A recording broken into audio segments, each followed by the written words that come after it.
ಮಹಾರಾಷ್ಟ್ರದಲ್ಲಿ ಕೊರೋನಾ ಅಟ್ಟಹಾಸ ಮಿತಿ ಮೀರಿದ ಹಿನ್ನೆಲೆಯಲ್ಲಿ ಮುಂಬೈನಿಂದ ಹುಟ್ಟೂರು ಉಡುಪಿಯತ್ತ ದಿನನಿತ್ಯ ಸಾವಿರಾರು ಮಂದಿ ಆಗಮಿಸುತ್ತಿದ್ದಾರೆ.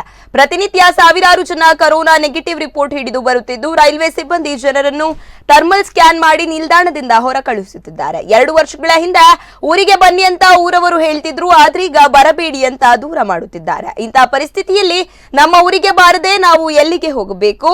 ಹೆಚ್ಚಿನ ಮುಂಜಾಗ್ರತೆ ತೆಗೆದುಕೊಂಡು ನೆಗೆಟಿವ್ ರಿಪೋರ್ಟ್ ತೆಗೆದುಕೊಂಡು ಬರ್ತಿದ್ದೇವೆ ಎಂದು ಮುಂಬೈಯಿಂದ ತಾಯ್ನಾಡಿಗೆ ಪ್ರಯಾಣ ಬೆಳೆಸುತ್ತಿರುವವರು ತಮ್ಮ ಅಳಲನ್ನು ತೋಡಿಕೊಂಡಿದ್ದಾರೆ.